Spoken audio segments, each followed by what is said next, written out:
Good morning, good afternoon, and good evening, wherever you are. Welcome to our next episode of the Masters of Product interview. In our studio today, we have Danielle Ferry. Danielle is the head of strategy and UX for Moody's Analytics. She has nearly 20 years of experience in financial services, and she's most passionate about building great user experiences that users love. As for me, I'm your host, Mustafa Kapadia. I help product organizations use AI to improve their productivity. You can learn more at echo-point.com. Danielle, welcome to the show. I'm so glad you're here. Thanks so much for inviting me. It's really great to be here. That's good. I'm glad we connected a few weeks ago. I'm actually very fascinated with what you guys are doing at Moody's. But before we actually go deep into it, do you mind just sharing a little bit about what you do in Moody's and the type of products you're building? Yeah, just to set the context, I'm the head of strategy for Moody's compliance and third-party risk business. So what that means is we sell data, analytics, and solutions to companies across the globe who need to comply with Know Your Customer, anti-money laundering, and other third-party risk management related regulations. So hopefully that will just give a little intro for maybe some of the other stuff I might say later.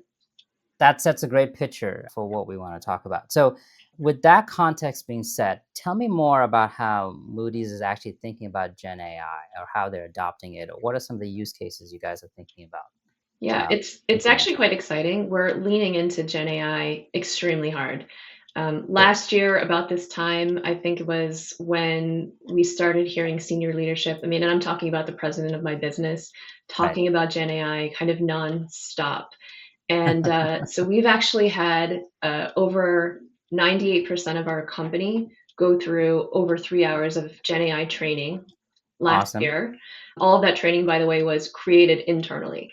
So we're making a massive investment. We think it's a huge differentiator and tool for us to use for ourselves in addition to enabling our customers. And so we've been running workshops throughout the organization looking for different ways that we can leverage Gen AI in our business, either for internal or for external use cases. Yeah. And I'll just give you one example of something that actually kind of bridges those. It's a little bit of both of internal and external. So in our business, the part that I'm part of, we have what I like to call a database of bad guy dossiers. So effectively, we are scraping news sites, government sites, court cases, and things, and compiling these profiles that represent regulatory related risk of individuals or companies, or sometimes they're even neither, like it could be a terrorist organization. And it reads like a rap sheet. If it's a person, there's a photo, date of birth, etc. And then a list of all the kind of bad things that they've done that are relevant for regulation. So that can be a very long list of things for some entities. And so what we've done is we have what we call a riskography. It's a summary that sits at the top. It's, a paragraph that gives a very short narrative summary of everything that lies below. We always had humans do that though. So we've got, I think, 3 million of these bad guy dossiers, and we had human written profile riskographies for, I think, 2% of those.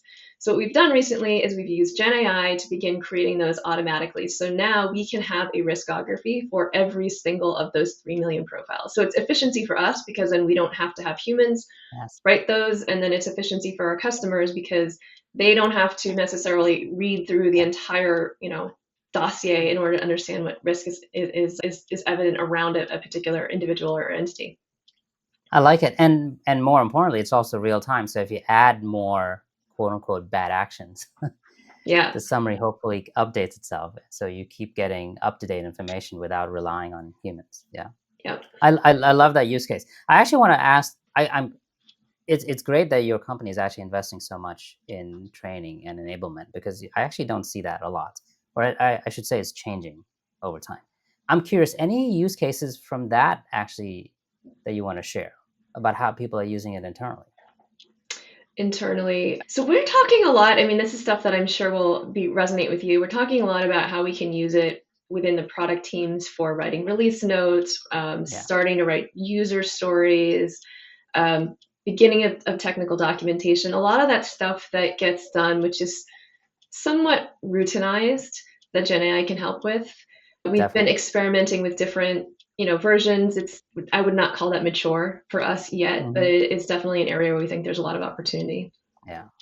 Anytime there's a lot of documentation, and product management is right for it, and so is engineering, you can actually take a lot of that tedious work and use AI for it. This is great. I love both use cases because I think there's a huge productivity benefit to it, as well as what you just talked about, efficiency. Um, Actually, I want to double click on that one too. So as you're thinking about these different use cases, where do you see most of the value? Because value has always been, this technology has been with us for almost 2 years now, and people are seeing different benefits and different values. So I'm curious where you're seeing the value, or where your organization is seeing the value, and how you're measuring ROI. Yeah, I mean, everything our business delivers to our customers is about helping them to make better, faster decisions. That's sort of our tagline. And so I really think that Gen AI is enabling us to take that to the next level. And so when we think about what are we getting out of this, when it comes to helping our customers, we try to understand and work with them to measure to the best ability possible how long does it take them to do their job. Nice. In our business, KYC, AML, there's a lot of really, really manual, let's be honest, kind of boring stuff that has to happen that really humans shouldn't have to do. So there's a tremendous opportunity for us to, take them from, it takes me an entire day to investigate a company that I might be doing business with, to maybe it takes 5 minutes. That's a tremendous efficiency gain. So we try to understand, how long does it take you to do this job? How many people do you have doing this job? And then when we get a new tool in, how much faster did we make you? How much fewer hours did your low-level analysts have to spend on that, and therefore free up time to do something more value added? And I like that, because I think you're absolutely right. It makes complete sense that it is to measure time and see how much time you've saved. Do you do any kind of measurement on quality too? Because you have to have both in order to be productive. Yes?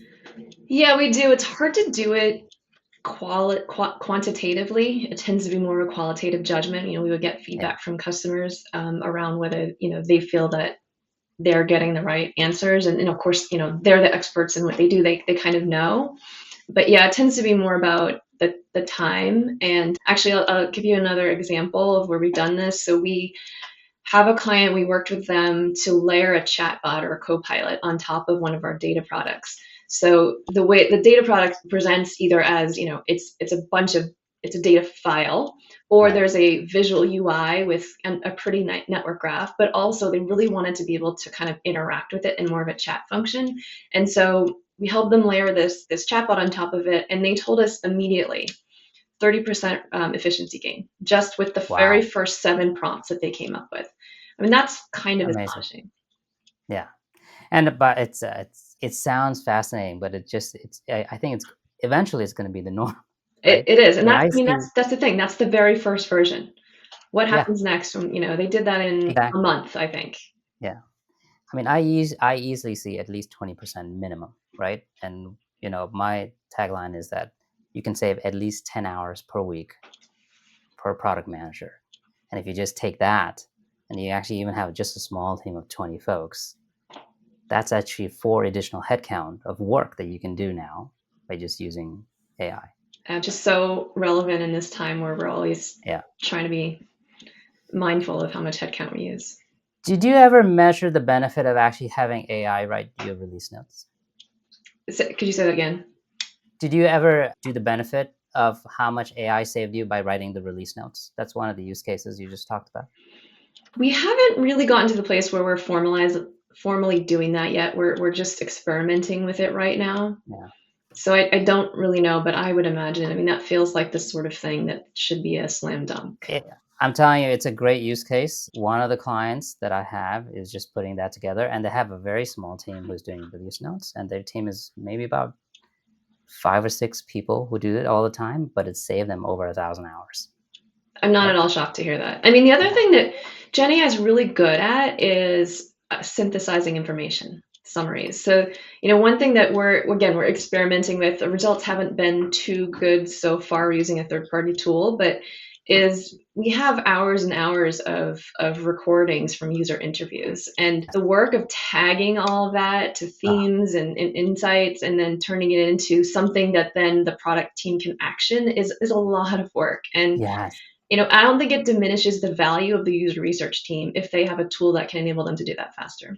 No, I think it's actually the opposite, right? So not only that, you can now take unstructured data like you're talking about, which could be user interviews, or even for some of my customers, it's app reviews, and have AI go through thousands and thousands of app reviews or lines, and then tell you what people liked, what people didn't like, or suggestions of what to build next. And what are the themes that are in there? Yeah, exactly. And it saves tremendous amount of time. You and I can talk about this till the cows come home.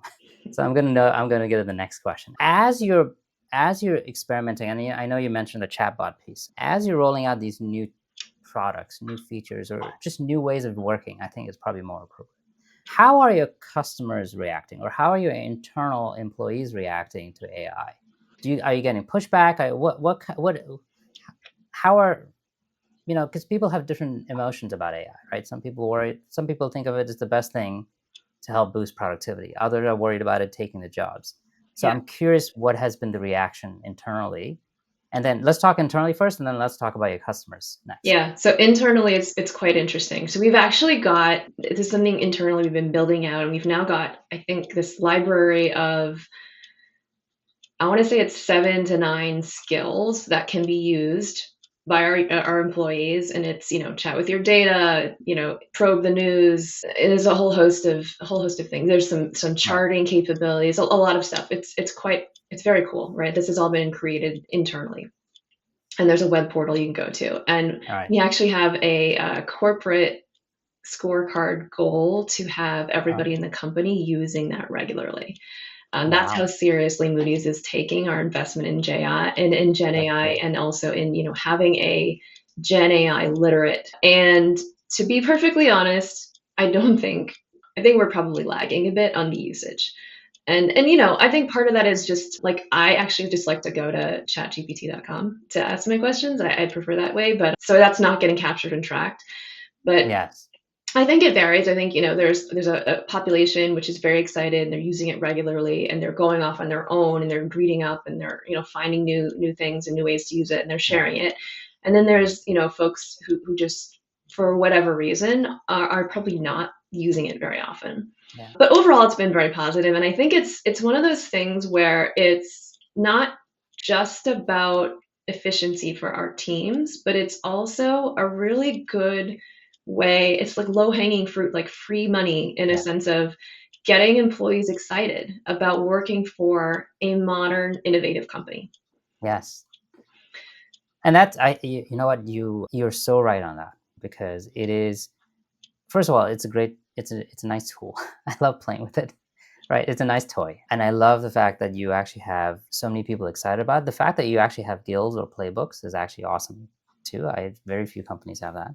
And by the way, the adoption piece is very normal, right? Even, I think, to give you some, I'm curious to see what your data is, but even when I do these things, the adoption piece is the hardest part of this thing, right? It's like, even when you go put them through training like you have, I'm curious what the numbers are.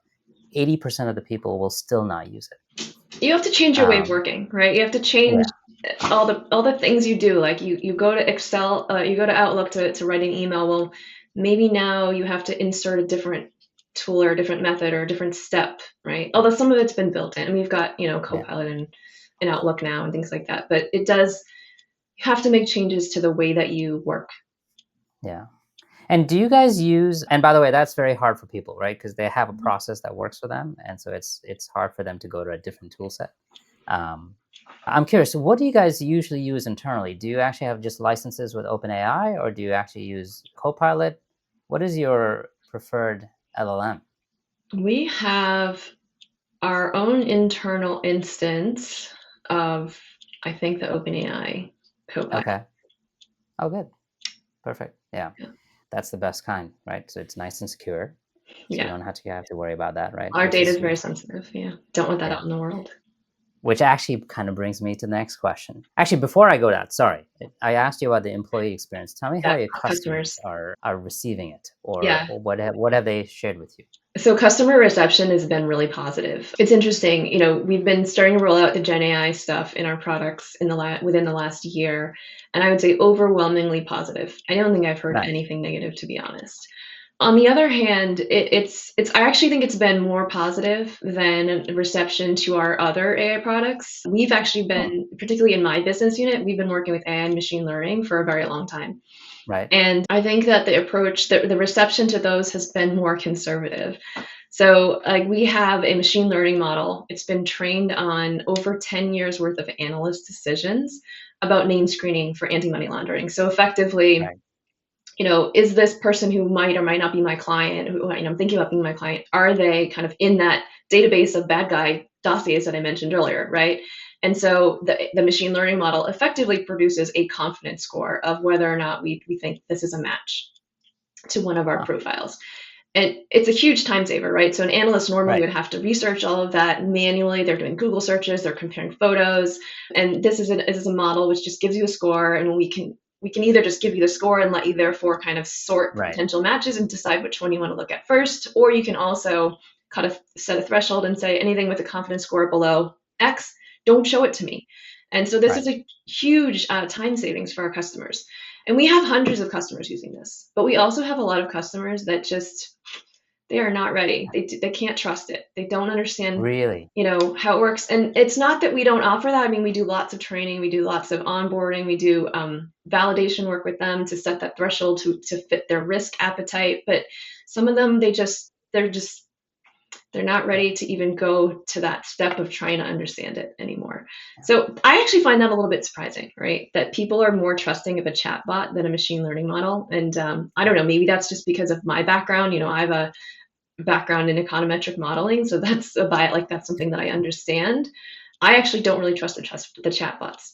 When I ask it a question, I feel like I have to go and verify it. Yes. Well, I think verification is a big part of it, and I think a lot of companies trust it too much, to be honest with you. And you actually need to have the skills to know that the response you're getting is a good response or not a good response. But you used two words that I want to go back into. So number one, security, and the second one is trust. And especially with Gen AI, both of them are big red flags, right? Or big open-ended questions. So I'm curious how you guys have, either internally or with your own products that you're rolling out, overcome the challenges of trust and overcome the challenges of security, right? Actually, having your own instance helps with the security piece.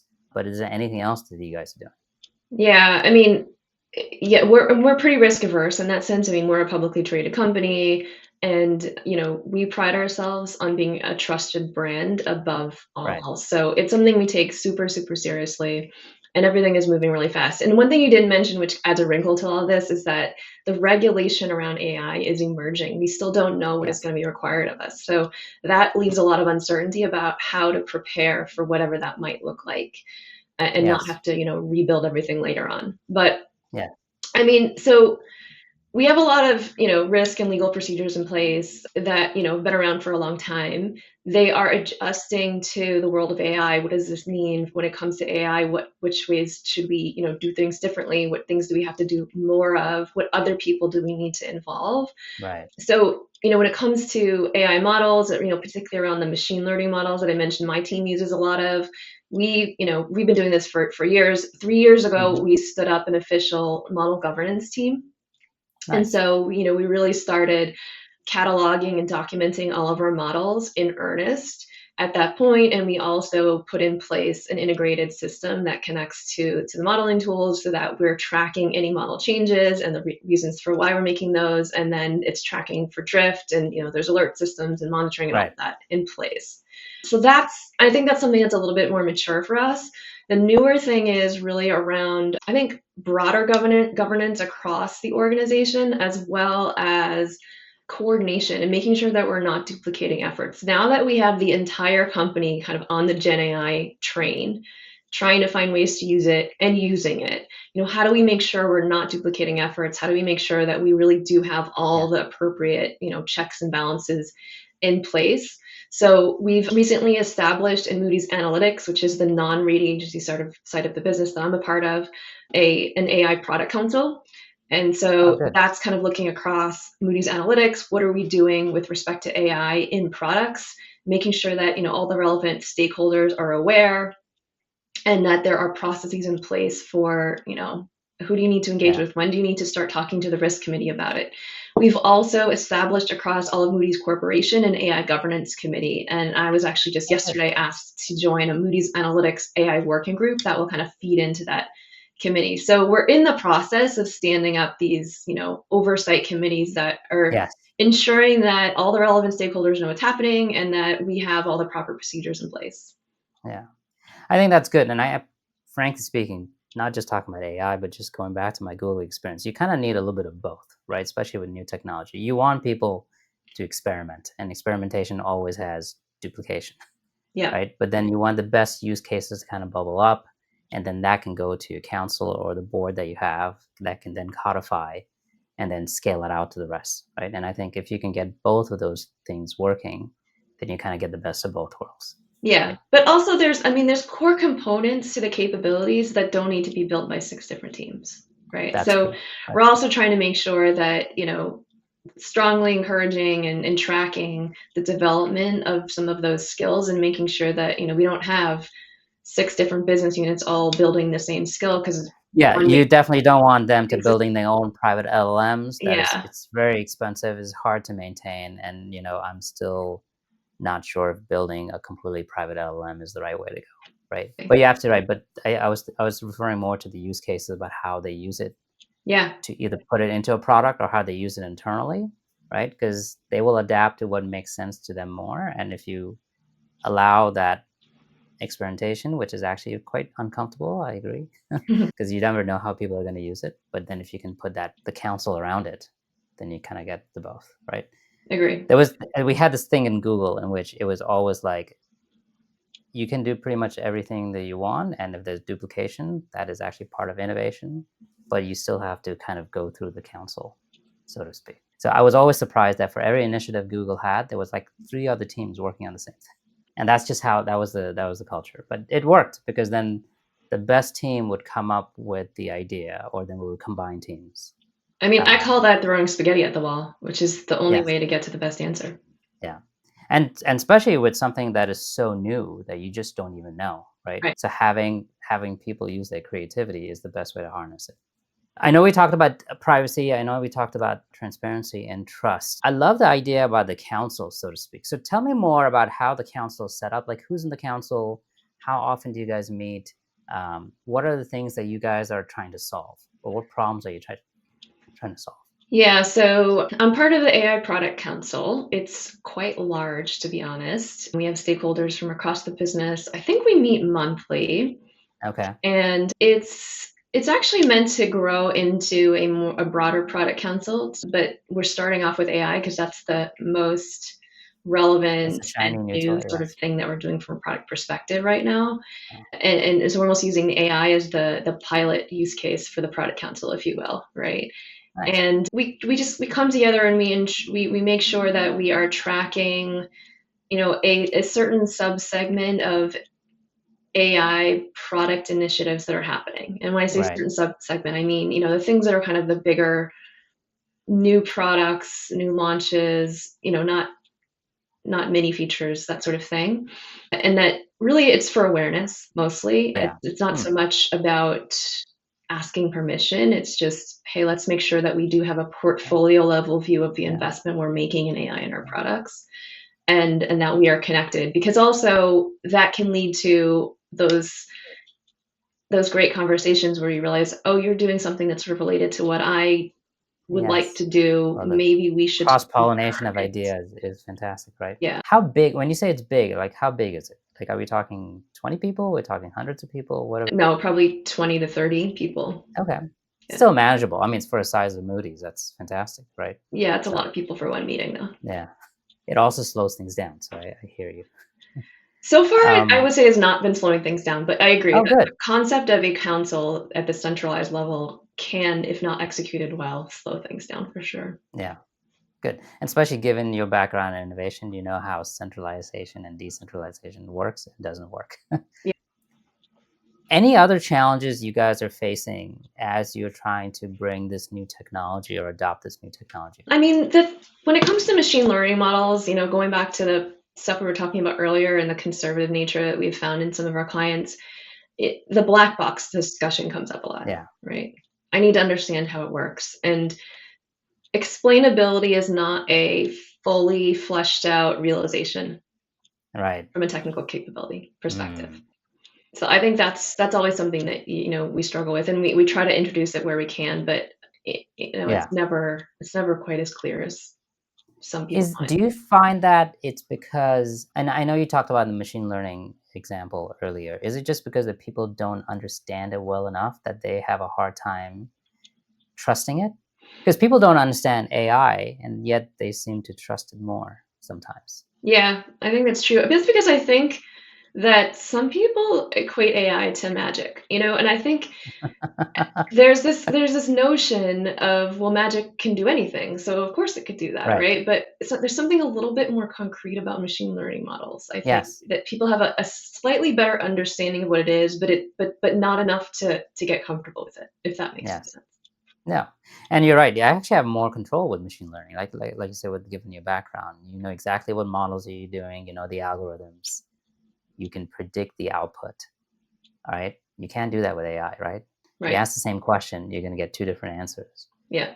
Both times, and so it's always interesting for me to say that yes, they'll trust AI more than sometimes a deterministic algorithm. Listen, we're almost out of time, but I love asking this last question. Just curious how you personally use AI for work or for play, for whatever it is. What's your personal favorite hack, so to speak? Yeah, so actually, I talked about summarization. The thing that I'm kind of loving right now is the ability to kind of get a summary of meeting transcript notes. Yeah. I'm sure you're the same, completely overbooked, can't attend all the meetings. And then the latest thing, which is really truly marvelous, is we record a lot of our meetings, and now you can also get it to give you like a summary of topics with timestamps. So if you only care about this one part of the meeting, you could just jump right there. Yes, that's great. Well, not just that, it will summarize it, it will give you the actions and takeaways and so on and so forth. If you ever get a chance, I just published an article in which some of the students have published their prompts. And one of the prompts that they have published is exactly what you're talking about, in which they take meeting transcripts and then they create status reports out of it, and they do summaries out of it, and they tell you, what are things they should focus on, what they shouldn't focus on. So if you want to dabble in it, you can go. It's surprisingly good at that. Yeah. I'm sorry? It's surprisingly good at that. Yes. It seems like a trivial thing. Fantastic. It's a tremendous time saver. Yes.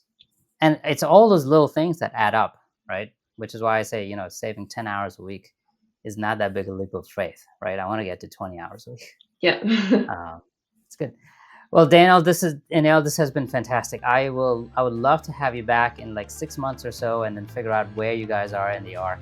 And maybe you can share more about both the awesomeness of the journey as well as some of the challenges that you faced. I would love that. Thank you so much for having me. Thank you.